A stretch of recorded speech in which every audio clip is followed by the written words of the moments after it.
Oke, di sini saya akan membahas mengenai sejarah Islam. Nah, sejarah Islam tentang keadaan bangsa Arab sebelum kedatangannya Islam. Nah, terkait masalah sosial, budaya, dan segala keyakinan mereka. Oke. Dapat disimpulkan bahwa keadaan sosial budaya masyarakat Arab pra-Islam, diantaranya yang pertama adalah orang-orang Arab sebelum kedatangan Islam adalah orang-orang yang menyekutukan Allah atau musyrikin. Nah, yaitu mereka menyembah patung-patung atau berhala karena dianggap suci. Nah, selain itu mereka menguburkan anak-anak perempuan mereka hidup-hidup karena takut malu dan celaan. Nah, mereka menganggap bahwa perempuan atau anak perempuan yang berjenis kelamin perempuan membawa kemiskinan dan kesengsaraan. Dan selanjutnya budak diperlakukan majikannya secara tidak manusiawi.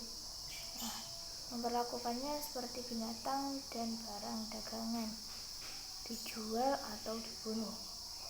Para budak tidak mendapatkan kebebasan untuk hidup layaknya manusia merdeka. Nah, selain itu mereka orang-orang yang suka berselisihan, yang suka bertengkar lantaran sebab-sebab kecil, yakni suka meminum khamar. Nah, segolongan dari mereka memerangi akan segolongannya.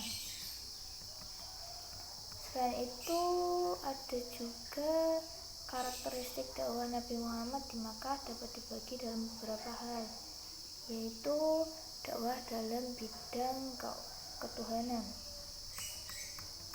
Oke, sebagaimana pada uraian di atas bahwa dakwah di Makkah lebih ditekankan pada bidang eskatologis atau ketauhidan.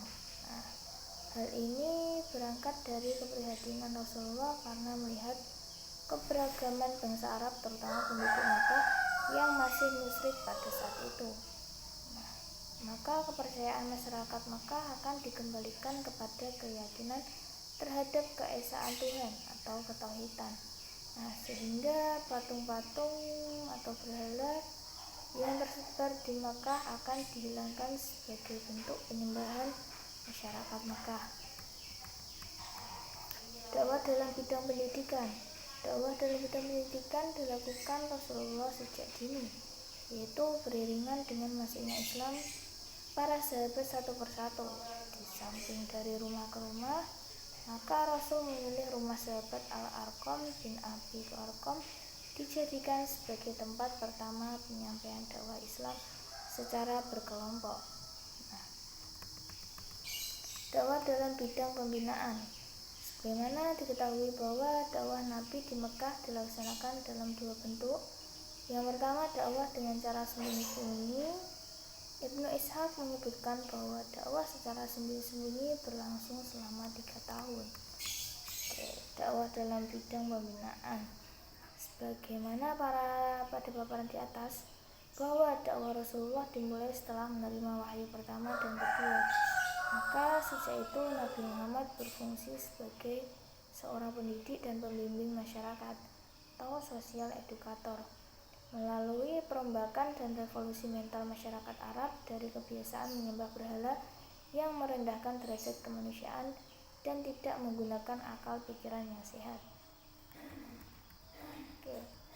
Dinasti Umayyah berdiri setelah kekhalifahan Khulafatur Rasyidin. Siapa dinasti Umayyah mengalami kejayaan? Pada masa Umar bin Abdul Aziz, dinasti Umayyah mengalami kejayaan. Perkembangan dakwah pada masa ini diantaranya adalah hendaknya amar ma'ruf nahi munkar dilakukan dengan cara yang ihsan agar tidak berubah menjadi perlancangan aib dan menyinggung perasaan orang lain. Ingatlah ketika Allah berfirman kepada Musa dan Harun agar berbicara dengan lembut kepada Fir'aun. Islam adalah agama yang berdimensi individual dan sosial. Maka sebelum memperbaiki orang lain, seorang muslim dituntut untuk berintrospeksi dan berbenah diri. Nah, sebab cara amar ma'ruf yang baik adalah dengan diiringi dengan keteladanan. Nah, itu penjelasan dari saya, semoga dapat dipahami. Terima kasih.